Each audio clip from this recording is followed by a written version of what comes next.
Uno de los mayores problemas que puede haber en una iglesia es asumir aquellas tendencias que proceden del mundo como algo propio por ser lo que se lleva en cada momento, llegando al extremo de adaptarse a ellas en contra de la palabra de Dios. Esto conlleva un evidente peligro, porque hay una clara diferencia entre lo que es pasajero propio de la cultura y época que nos toca vivir, de aquello que es eterno y verdadero, como es la voluntad de Dios revelada en el texto bíblico. Por eso es de vital importancia para los creyentes tener claro qué procede del mundo sobre el tema que sea y pasarlo por el tamiz de la escritura, porque sin este filtro y conocimiento estamos perdidos. Tengamos en cuenta que los cristianos continuamente somos atacados por mensajes de todo tipo que nos quieren hacer creer que vivimos fuera de lugar y tiempo por el hecho de ser fieles a mandatos que comenzaron a ser escritos hace miles de años. Los que rechazan a Dios intentan convencernos, sobre todo a través de los medios de comunicación y redes sociales, que debemos seguir lo que se considera como normal en cada época, en razón de las costumbres, cultura, modas y de lo que es peor, de la ideología del momento. Pero lo que sí está claro es que para nosotros ellos son ciegos que pretenden ser tu guía en este mundo caído, llevándote de la mano hacia el precipicio para acabar juntos en el mismo pozo sin fondo. Estas personas no son capaces de ver que tanto ellos como nosotros hemos sido creados por el mismo ser superior y eterno conforme a un propósito, quien hizo todo por medio de su Hijo desde esa eternidad. Ellos no conocen a Dios de quien procede su voluntad revelada en las Escrituras, y que sólo hay una verdad más allá de tiempos y modas. Porque como nos dice la palabra de Dios en boca de nuestro Señor Jesucristo, el cielo y la tierra pasarán, pero mis palabras no pasarán. Esta afirmación, inspirada por el Padre a través de su Espíritu, se quiso plasmar sobre el papel de manera tan absoluta que aquel no dudó en reiterarla en 3 de los 4 evangelios, concretamente en Mateo 24:35, en Marcos 13:31 y en Lucas 21:33. Por lo tanto, considerando la inerrancia como un principio bíblico que excluye cualquier error de las Escrituras en virtud de la inspiración y autoría divina, ninguna iglesia puede hacer otra cosa más que someterse a ellas, en vez de interpretarla a su manera para dar entrada a la ideología mundana imperante en cada época o lugar. No se puede ser amigo de Dios y del mundo al mismo tiempo, y mucho menos adaptarse a este último por temor a las consecuencias o para pretender ganar adeptos. De lo contrario, estaremos pecando ante Dios de desobediencia y rebeldía, demostrando que somos cobardes e incrédulos por temor del hombre y no de Dios, con las consecuencias que todos conocemos reveladas en Apocalipsis 21:8. Pero los cobardes e incrédulos, los abominables y homicidas, los fornicarios y hechiceros, los idólatras y todos los mentirosos tendrán su parte en el lago que arde con fuego y azufre, que es la muerte segunda. Como podemos ver, los cobardes e incrédulos encabezan la lista de quienes acabarán compartiendo el infierno con el mismo Satanás y su ejército. Por lo tanto, primero analicemos qué nos dice el mundo acerca de la igualdad entre hombres y mujeres, para poder ver la clara oposición que su manera de entenderlo guarda en relación con las Escrituras. Actualmente vivimos una época en que la ideología se ha constituido como el nuevo Dios de este siglo, y a través de la política se intenta modificar la realidad para crear algo completamente ajeno a ella. Se nos quiere hacer creer que por encima incluso de la biología está el sentimiento a la hora de autodefinirnos.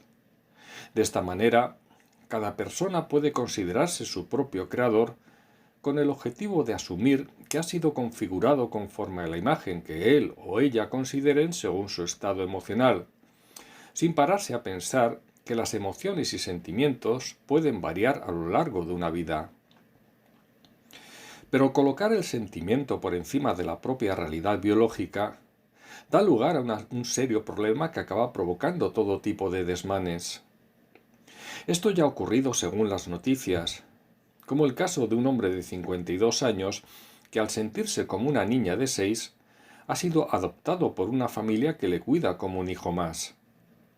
Siendo así, podemos preguntarnos qué harían entonces los políticos si esta supuesta niña decide tener como amiguito a un niño de la misma edad.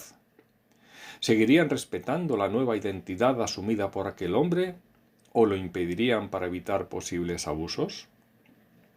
Esta aberración es posible fruto de la nueva ideología que elimina la distinción de género entre el hombre y la mujer, al colocar el sentimiento de la persona como única fuente de validez a la hora de definirse en un sentido u otro. Pero en este caso se va más allá, porque quienes admiten y regulan por ley esta nueva realidad tampoco tendrían argumentos en contra de quien pueda tener tanto un sentimiento de género como de edad distinto al biológico, ya que si no importan los genitales de la persona, mucho menos algo que es mera sensación temporal como el paso de los años. Al ser el sentimiento el pilar de la ideología de género, nuestra biología en cuanto a sexo o edad dejan de tener sentido, y la distinción entre hombre y mujer desaparece. Y si lo único que importa es el sentimiento de las personas a la hora de autodefinirse, el problema se agudiza en el caso de aquellas que entran dentro de la figura llamada transespecie, término referido a los que se sienten y comportan como un animal, algo que también se da actualmente según podemos comprobar en Internet. Es decir, se trata de hombres y mujeres que al sentirse animales, sencillamente rechazan ser considerados como seres humanos. El absurdo es tal que incluso pretenden ser amparados por las leyes de protección animal, renunciando a sus derechos propios de la raza humana. Pero esto no acaba aquí, porque algunas de estas personas también se consideran zoosexuales y aceptan como algo normal mantener relaciones sexuales con animales, afirmando que lo hacen con el consentimiento de los mismos, lo cual no deja de ser un mal chiste. Todo lo anterior parte de una premisa equivocada, y es considerar que la especie humana es idéntica con independencia de los cromosomas o genitales con los que nazca el nuevo ser, y que el género masculino o femenino no es más que un constructo educacional o social que por lo tanto puede ser modificado a conveniencia partiendo de lo que uno sienta en cada momento de su vida. En resumen, el sentimiento somete a la ciencia, y los hechos dejan de ser relevantes porque lo subjetivo domina sobre lo objetivo.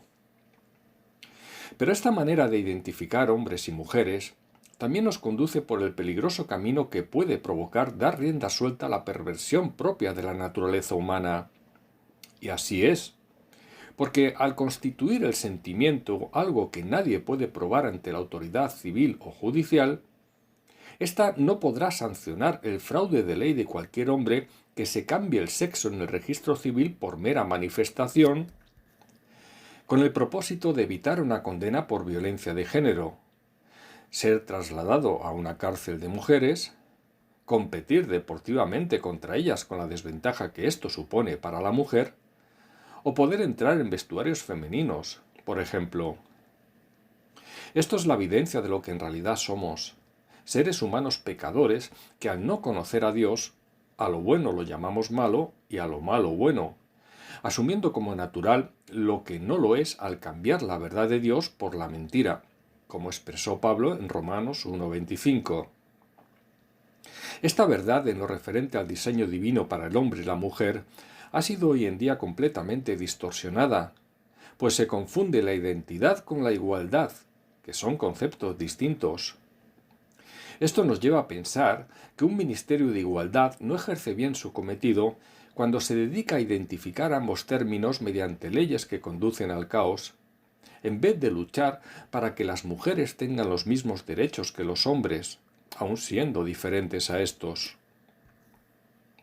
Por lo tanto, una vez visto lo que el mundo nos ofrece, ya podemos entrar en lo que a los creyentes nos interesa y que solo puede estar basado en las Sagradas Escrituras, que parten del diseño divino que a Dios le pareció bueno en gran manera según reveló en Génesis 1:31. Es a partir del mismo cuando Dios crea al hombre a su imagen por medio únicamente de dos géneros, varón y hembra, según Génesis 1:27. En el capítulo 2 de Génesis, Dios forma al hombre del polvo de la tierra y lo pone en el huerto de Edén para que lo labre y lo guarde, versículo 15. Vemos que el hombre fue creado primero para trabajar y guardar el huerto. El hombre fue también quien recibió la instrucción de Dios para no comer del árbol de la ciencia del bien y del mal, versículo 17. Y después de lo anterior, fue creada la mujer partiendo del hombre para ser ayuda idónea para él, versículos 18 y 22. Es Adán, por tanto, quien tiene la responsabilidad ante Dios de trabajar, proteger y cuidar frente a cualquier mal o peligro que pueda haber, y a su vez de instruir a Eva en lo que Dios le ha manifestado previamente, para que ella sea esa ayuda idónea que el hombre necesita en todo lo anterior. En ese tiempo la relación entre el hombre y la mujer era perfecta, equilibrada, como un equipo nacido del mismo ser que se complementa, cada uno ejerciendo la función encomendada en plena armonía, paz y dicha. Como nos revela la palabra en los versículos 22 al 25, y de la costilla que Jehová Dios tomó del hombre, hizo una mujer, y la trajo al hombre. Dijo entonces Adán, esto es ahora hueso de mis huesos y carne de mi carne. Esta será llamada varona, porque del varón fue tomada. Por tanto, dejará el hombre a su padre y a su madre, y se unirá a su mujer, y serán una sola carne. Y estaban ambos desnudos, Adán y su mujer, y no se avergonzaban. Este concepto de ayuda idónea es lo que llevó a Pablo a afirmar en 1 Corintios 11, versículos 8 y 9, que el varón no procede de la mujer, sino la mujer del varón, y tampoco el varón fue creado a causa de la mujer, sino la mujer por causa del varón. Esto no quiere decir que la mujer sea menos importante que el hombre, sino que tiene diferente función, al menos en la familia. En general, la persona que ayuda suele ocupar una posición subordinada respecto a la ayudada, incluso aun cuando el ayudador sea de superior categoría al ayudado. Aunque la ayuda sea necesaria o muy importante, no deja de ser algo auxiliar a una función que es responsabilidad de otro. Ciertamente a lo largo de la historia hemos visto sometimiento y abuso continuo hacia el género femenino desde la entrada del pecado en el mundo. Pero cabe recordar la dignidad que el Evangelio le otorgó a la mujer con la llegada de Cristo, algo jamás conocido anteriormente. De hecho, los primeros cristianos compartían todo en igualdad y amor. Hechos 2, 42 al 47. Y no olvidemos el servicio de sustento y cuidado que las mujeres le prestaron a Jesús mientras vivió en esta tierra. Por cierto, fueron ellas las valientes que permanecieron en la cruz hasta el final, mientras los apóstoles desaparecieron, excepto Juan. Y fueron ellas las primeras que llegaron a la tumba para ungir el cuerpo del Señor y le vieron resucitado. Sin duda, no hubiéramos tenido constancia de este protagonismo si el Evangelio no nos lo hubiera transmitido, lo cual demuestra el valor que la Biblia le otorga a la mujer. Esa ayuda idónea no impide que, a tenor de las circunstancias actuales, la mujer pueda trabajar fuera del hogar lo mismo que el hombre.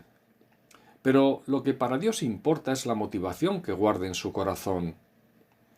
Es decir, nada malo hay en hacerlo para contribuir a la economía doméstica y que la familia prospere.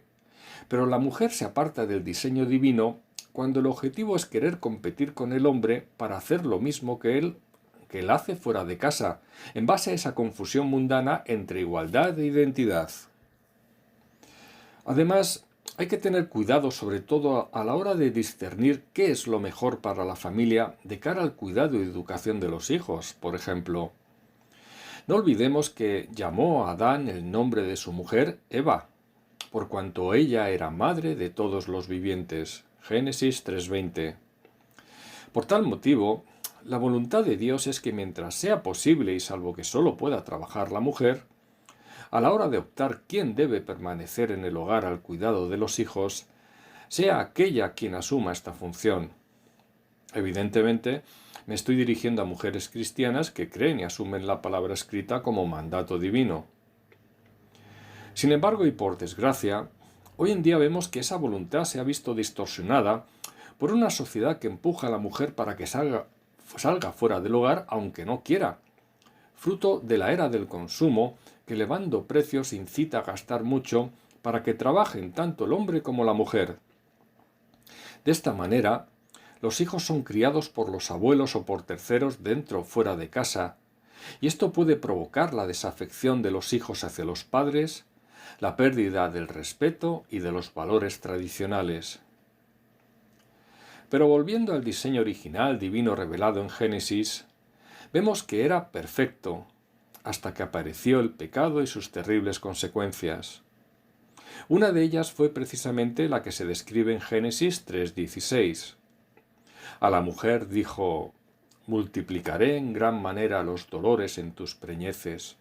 Con dolor darás luz a los hijos, y tu deseo será para tu marido, y él se enseñoreará de ti. Nótese que la expresión acerca del deseo que la mujer tendrá para su marido no se refiere al deseo sexual, ya que antes de la caída existía este deseo cuando Dios en Génesis 1:28 bendice al hombre y a la mujer con el mandato de multiplicarse de la manera que no hace falta explicar.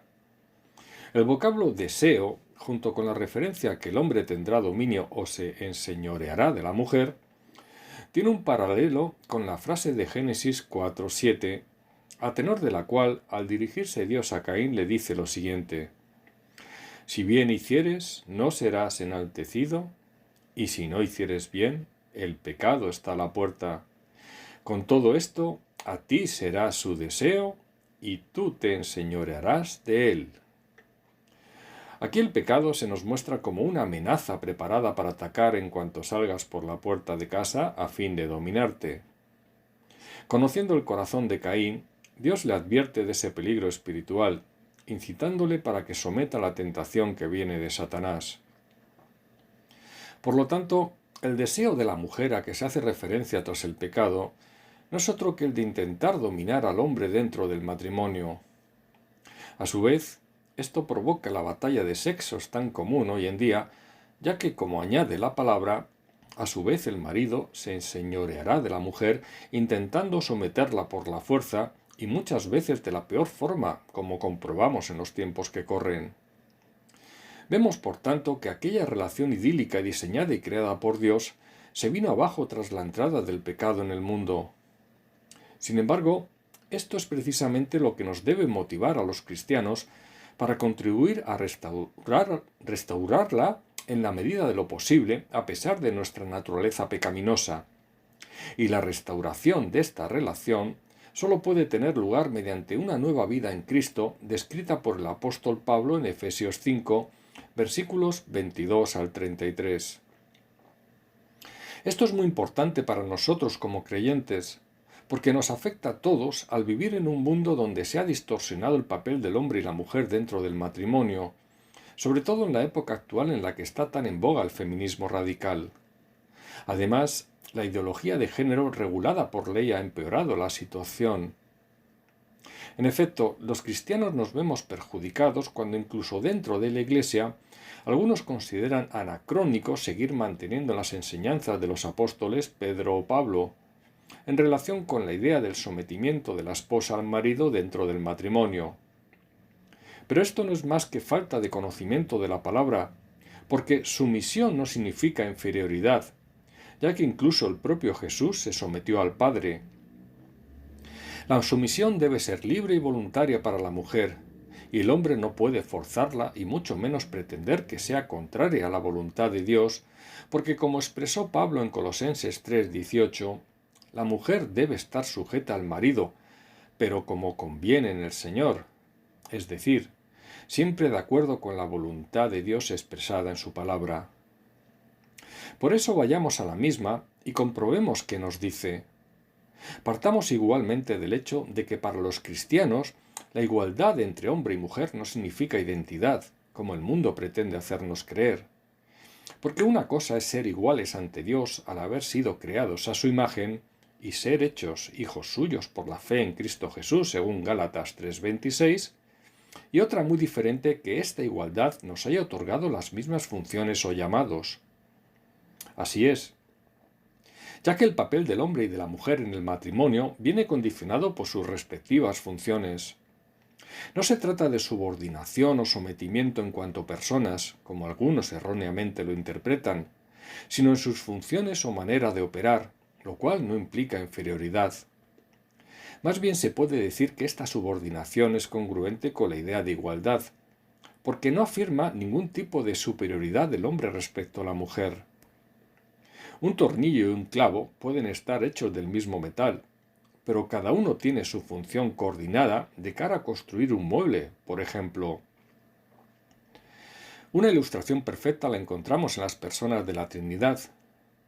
Las tres son iguales en esencia, atributos y divinidad, pero cada una tiene su papel o función cuando se relacionan con el mundo. Tanto en la creación como en nuestra redención, cada una ejerció una labor para conseguir el mismo propósito. En la creación, Dios Padre expresó las palabras creativas para la existencia de todo. Dios Hijo, el Verbo, ejecutó los decretos creativos de Dios según Juan 1:3.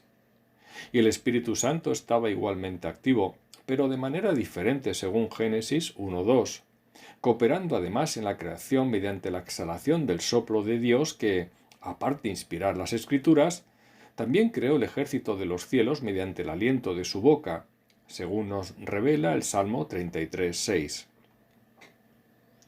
En la obra de la redención también hay funciones distintas. Dios Padre la decretó desde la eternidad y envió al Hijo, quien en obediencia por medio del sacrificio voluntario obtuvo nuestra salvación. Por último, el Espíritu Santo la aplica en nuestras vidas mediante la santificación hasta que dejemos este mundo. El Hijo y el Espíritu Santo son en esencia iguales en deidad al Dios Padre, pero son subordinados en sus funciones. De hecho, a nivel escatológico, cuando el juicio final traiga consigo la victoria definitiva sobre los enemigos de Cristo y todas las cosas le estén sujetas, entonces también el Hijo mismo se sujetará al que le sujetó a él todas las cosas, para que Dios sea todo en todos. 1 Corintios 15:28.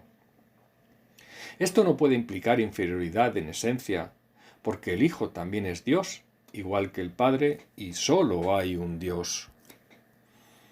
Por lo tanto, debido a que en las personas de la Trinidad hay un solo Dios que tiene a la vez unidad y diversidad, podemos entender lo mismo aplicado a las relaciones entre hombres y mujeres en el matrimonio. Porque como hemos visto, cuando Dios creó al hombre a su imagen, lo hizo como una unidad o algo único, aunque diferenciada en varón y hembra, Génesis 1:27, para seguir siendo unidad en el matrimonio sin dejar de ser dos individuos distintos según Génesis 2:24, que llegan a ser un solo cuerpo según se nos revela en Efesios 5:31. Por ello, cada individuo tiene un papel diferente en esa unión, de la misma manera que cada persona de la Trinidad. Pero quiero que sepáis que Cristo es la cabeza de todo varón, y el varón es la cabeza de la mujer, y Dios la cabeza de Cristo. 1 Corintios 11:3. Así, de la manera en que el Padre tiene autoridad sobre el Hijo en la Trinidad, el esposo tiene autoridad sobre la esposa en el matrimonio. Pero no olvidemos que tanto el Padre como el Hijo son iguales en esencia, divinidad y atributos. Y el esposo y la esposa son iguales ante Dios como seres humanos en valor, dignidad y respeto. Porque hoy en día se suele atribuir una connotación negativa al vocablo autoridad, y muchos malinterpretan las Escrituras. El mal uso que se hace de ellas para someter indignamente a la mujer es fruto del pecado, no de la palabra, la cual nos dice que así también los maridos deben amar a sus mujeres como a sus mismos cuerpos. El que ama a su mujer, a sí mismo se ama. Efesios 5:28. ¿Cabe pensar que existiría lo que hoy se conoce como violencia de género si de verdad se obedeciera la palabra de Dios? ¿Algún marido ejercería violencia física o verbal frente a su esposa para someterla, ¿Y la esposa dejaría de respetar a su marido como cabeza de familia no aceptando su autoridad? En efecto, son los hombres y mujeres los que pecan y fallan, no la palabra, porque como se nos ordena en Efesios 5:33, por lo demás, cada uno de vosotros ame también a su mujer como a sí mismo, y la mujer respete a su marido. También en la Biblia se nos dice que los maridos debemos amar a nuestras mujeres como Cristo amó a la Iglesia y se entregó a sí mismo por ella. Efesios 5:25. Jamás nadie ha podido conocer y experimentar un amor superior a este. Por eso, las mujeres no pueden buscar el pretexto para la queja en el mandato de Dios. Por el contrario, más bien debieran buscar en las Escrituras el amparo para exigir a sus maridos que cumplan con lo que Dios les ordena en ellas. Si bien esto no puede ser justificación para que la mujer no asuma su diseño divino en base a que su marido no cumple con el suyo, algo que también es aplicable al hombre. Porque no podemos esperar que sea el marido o la mujer el que cambie para luego hacerlo nosotros, ya que cada miembro del matrimonio responde individualmente ante Dios, con independencia de lo que el otro haga. Quizá nos cuesta comprender estas cosas al parecernos opuestas a lo que la carne pone en nuestra mente dañada por el pecado, que a veces nos acerca a las filosofías e ideología de un mundo que rechaza a Dios. Pero esto no nos da derecho a tergiversar la palabra inspirada por Dios y que nos ha sido revelada para nosotros y para nuestros hijos para siempre, para que cumplamos todas las palabras de la ley. Deuteronomio 29:29. Por tal motivo, es un gran error trasladar el debate feminista o cualquier otra cosa que provenga del mundo al ámbito de la Iglesia, como si la Biblia fuera un libro pasado de moda en ciertos contenidos. Porque nuestra visión como creyentes siempre debe partir del texto bíblico si realmente queremos actuar conforme a la voluntad de Dios, ya que nuestras acciones son el fruto de nuestro credo. Hoy en día está muy en boga la denuncia del llamado lenguaje sexista, el machismo, la homofobia, comportamientos que distan mucho de ser ejemplares y deben ser condenados. Realmente esto no es un problema cuando de verdad todo lo que se hace se dirige a erradicarlos, pero vemos que muchas veces no es así, porque finalmente lo que se busca es atacar nuestras creencias. El feminismo distorsionado llega al extremo de discutir la figura del Dios Padre desde una ridícula y hasta cómica perspectiva patriarcal, en el peor sentido de la palabra, propia de un dictador machista que decide ser padre y no madre, Dios y no diosa. Lo triste es que lo mundano acaba afectando iglesias que supuestamente profesan la fe bíblica, como el caso de la Iglesia Anglicana, que recientemente ha decidido adoptar el género neutro para hablar de Dios, llegando a afirmar que Dios no es ni hombre ni mujer, porque no tiene género. La consecuencia se ha hecho evidente, derivando tal decisión en la aprobación de cara a bendecir las uniones homosexuales o los matrimonios civiles. En resumen, el Sínodo General de la Iglesia Anglicana ha anunciado que comenzará un estudio sobre el lenguaje de género para dejar de utilizar términos como Él o Padre Nuestro y sustituirlos por otros más inclusivos, tanto en la liturgia como en el culto. Otro tanto ha ocurrido recientemente en la Iglesia Católica Alemana, donde se ha acordado que los sacerdotes alemanes podrán bendecir uniones de parejas homosexuales a partir de 2026. También ha aprobado la bendición de parejas heterosexuales cuyos integrantes se hayan casado por lo civil después de un divorcio. A raíz de lo anterior, parece que ha quedado en el olvido la voluntad de Dios reflejada en las palabras de Santiago 4:4. Oh almas adúlteras, ¿no sabéis que la amistad del mundo es enemistad contra Dios? Cualquiera, pues, que quiera ser amigo del mundo, se constituye enemigo de Dios. Igualmente sabemos que ninguno puede servir a dos señores, porque o aborrecerá al uno y amará al otro, o estimará al uno y menospreciará al otro. Mateo 6:24 y Lucas 16:13. No existe la neutralidad para el hombre ante Dios, Y tengamos claro que jamás seremos aceptados por los no creyentes si queremos permanecer fieles a nuestro Padre. Asimismo, adoptar filosofías o la ideología que impera en el mundo por las iglesias que deseen ganar adeptos tampoco provocará que los hijos de desobediencia empiecen a congregarse con nosotros.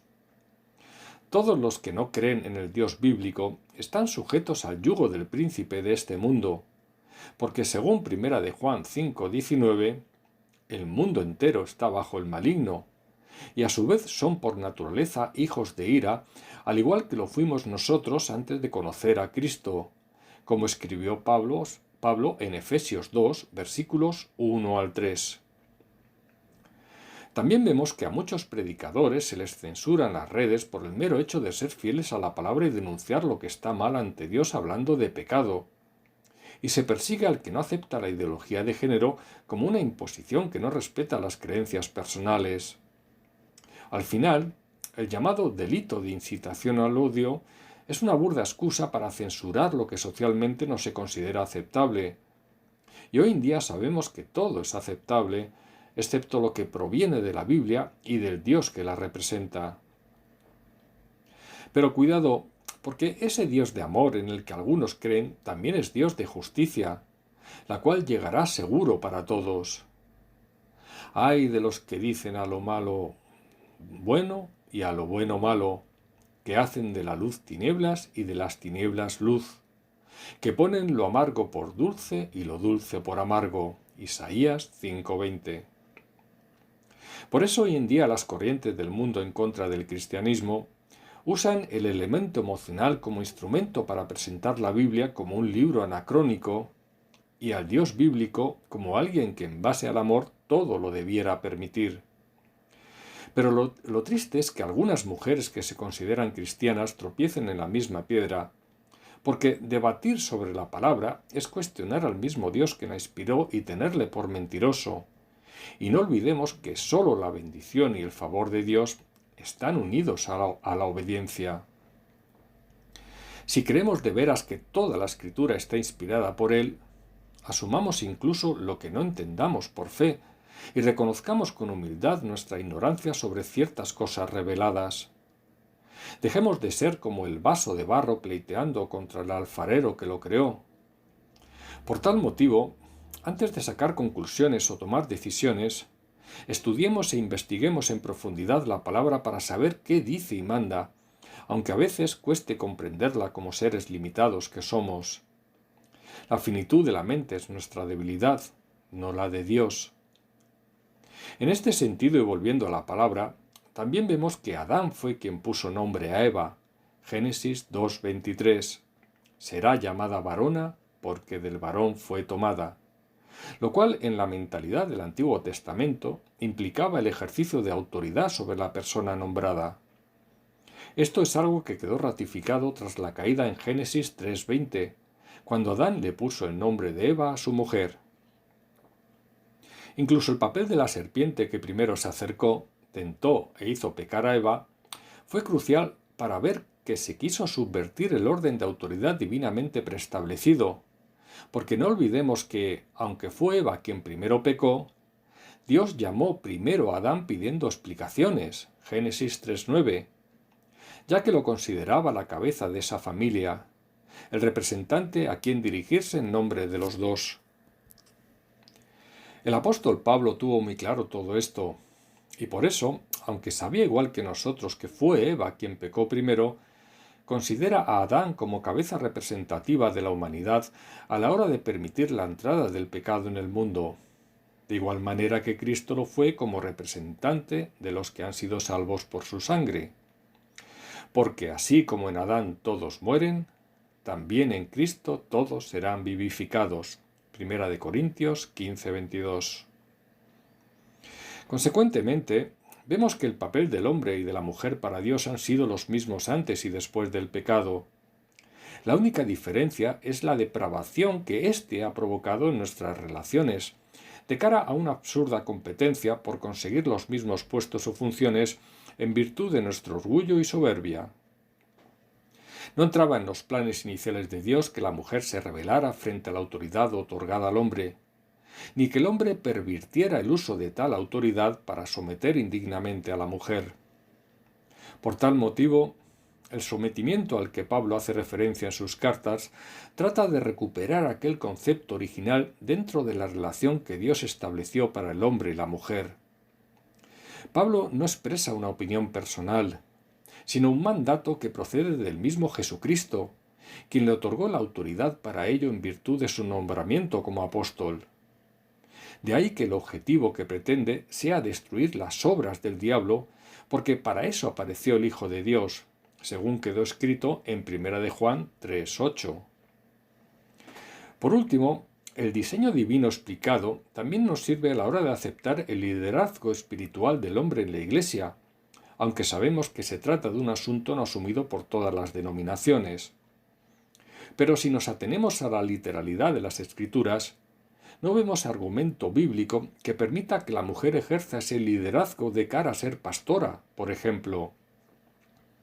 Es cierto que todos somos uno en Cristo, como refleja Gálatas 3:28, pero de cara a la salvación, no a la distribución de los ministerios. En ningún versículo de la Biblia se nos muestra a una mujer liderando una congregación, y la referencia al profeta Joel en relación al derramamiento del Espíritu sobre hijos e hijas descrita en Hechos 2:17 lo es precisamente para que profeticen, no para que lideren. Por ello, en el mismo libro se menciona a Felipe el Evangelista, quien tenía 4 hijas que profetizaban en Hechos 21:9, lo que en relación con lo escrito en 1 de Corintios 11:5 nos lleva a concluir que la mujer puede en las reuniones de culto en la Iglesia expresarse por medio del Espíritu Santo para la edificación de los presentes a través de la profecía u oración, pero no asumir un papel de liderazgo dentro de la Iglesia que Dios ha diseñado para el hombre en lo tocante a la enseñanza de la palabra. Pero lo que sí es permitido a la mujer es que enseñe fuera de la reunión de culto de la Iglesia, como por ejemplo en la escuela dominical o en reuniones de mujeres. Esto es algo que se desprende de lo que Pablo escribió en Tito 2, versículos 4 y 5, al referirse a la labor de la enseñanza de las ancianas a las mujeres más jóvenes. Lo mismo se deduce de la enseñanza que Priscila llevó a cabo en la persona de Apolos, según se nos describe en Hechos 18:26. En 1 de Timoteo capítulo 2, versículos 9 al 15, Pablo trató esta cuestión en su calidad de apóstol por mandato de Dios nuestro Salvador y del Señor Jesucristo nuestra esperanza, según vemos en el versículo 1 del capítulo 1, lo que le otorgaba plena autoridad para tratar el tema. En esta epístola, Pablo confirma el papel de la mujer en la Iglesia a la luz de lo expuesto en el libro de Génesis. De ahí que en el versículo 11 se le demande una obligación de aprendizaje que también tiene el varón, pero para ella el silencio impuesto dentro de la congregación permite afirmar que la labor de enseñanza en la Iglesia reunida en el culto es exclusivo del hombre a tenor del diseño divino. Esto lo confirma el versículo 12 del capítulo 2 de 1 de Timoteo, ya que la mujer no fue creada para ser el líder del matrimonio y la Iglesia. El silencio en cuanto a la enseñanza y aprendizaje público en el culto no permite que la mujer ejerza dominio sobre el hombre a la hora de asumir el control sobre el papel de liderazgo que fue reservado por Dios al varón. El versículo 13 nos revela la base bíblica para tal afirmación. Porque Adán fue formado primero, después Eva. Siendo además la mujer quien fue engañada para pecar y no Adán, versículo 14, a éste se le hace responsable del pecado de la humanidad, como hemos visto. De ahí viene su autoridad como líder espiritual otorgada por el mismo Dios, iniciada desde la creación del hombre y mantenida después de la transgresión, si bien con los efectos del pecado. Respecto a la mujer, aunque fue la causante de la caída y responsable por dejarse engañar, será librada de ese estigma si al menos cumple con su papel de madre criando hijos en la fe y temor de Dios. Versículo 15.